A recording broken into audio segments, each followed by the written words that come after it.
Okay. Mga kaibigan, may bago na naman tayong video for today. Ang design natin, ang ending nito is white with gold highlights. Minimal na minimal yung gold highlights, tapos medyo one direction lang siya. Tapos, binackroll natin para may faint gold lang siya. Okay? Pero, sisimulan natin to sa surface preparation.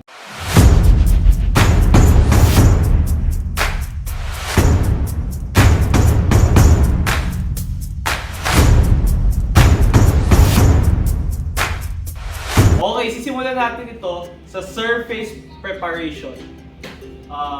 Ang finish nito, nitong bagong location is smooth finish.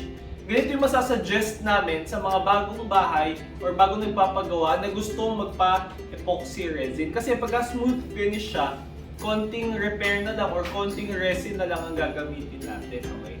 Ang ginawa lang namin dito is, ang pinang-prep namin is polisher lang na may liha na 36 grit. So kung kayo mag-do it yourself, tapos smooth yung concrete nyo, kaya-kaya nyo 36 lang na liha. Kahit manu-manuhin nyo, syempre medyo mas matagal lang to ng konti, pero pwede nyo manu-manuhin yung 36 grit.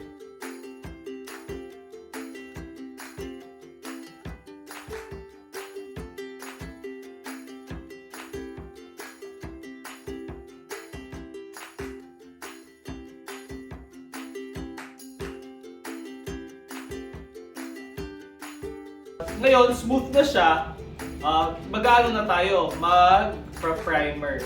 So, nag-primer kami dito, ang gamit namin is manipis lang, squeegee. So, yung squeegee, pagkabuhos namin ng resin, pagkabuhos ng resin, squeegee lang namin, tapos binackroll.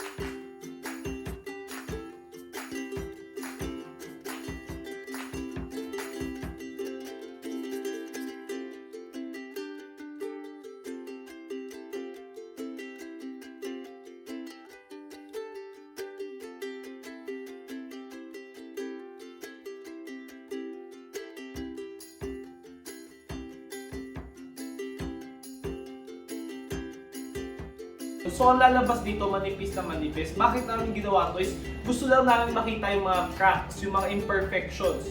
May kita yung sa video na to, lumabas pagkatapos namin i-primer yung mga cracks. Madaming cracks. So, ito yung ni-repair namin. Ang tawag namin spot putty. Ito yung self-leveling resin natin na nilagyan ng powder.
After nito, nag-mid coat na tayo.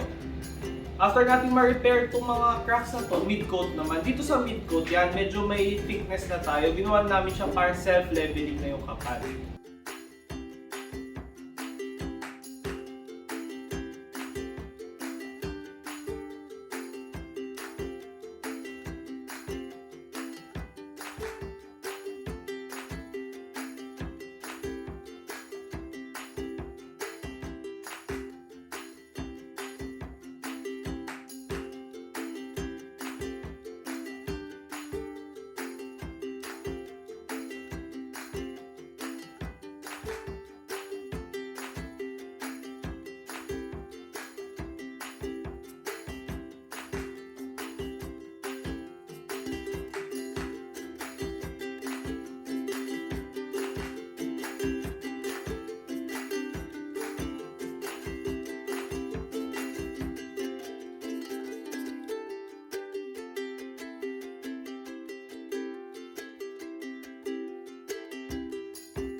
After ng mid coat, dito na tayo sa top coat ngayon. Itong top coat, makikita nyo, inuuna namin yung mga gilid. Ang tawag namin sa pag-una dito is cutting.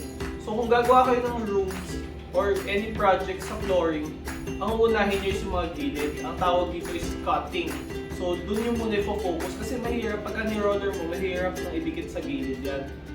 Okay, tapos pagkatapos namin na-cutting, yan, lalatagan na natin yung buong area. Sa buong area naman, unahin natin yung base coat, inuna namin yung base coat na white, then gold highlights.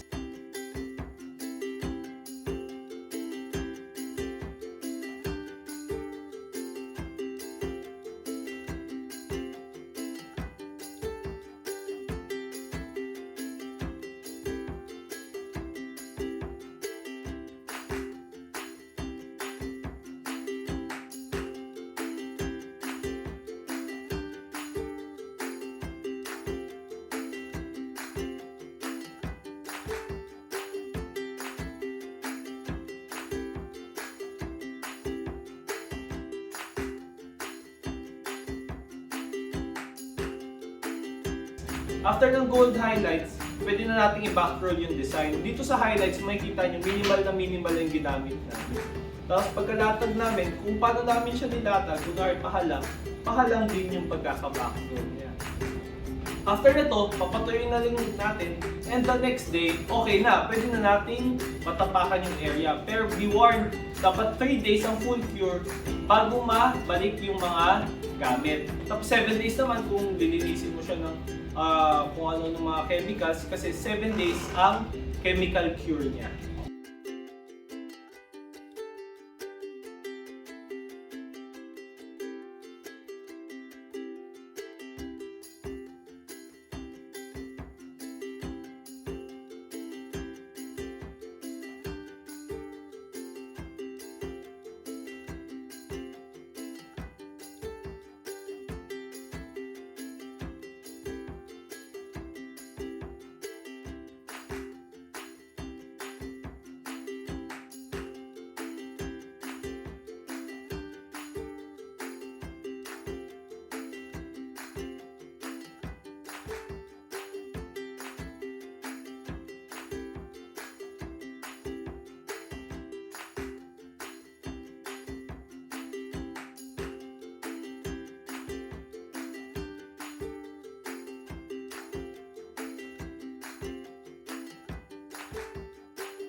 So, sana may natutunan kayo today, and please don't forget to comment or like, comment, and subscribe dito sa YouTube channel natin tsaka sa Facebook page natin. Kung nagugustuhan niyo yung mga nilalabas nating mga content, okay? So, yun lang and sana nag-enjoy kayo at may natutunan kayo.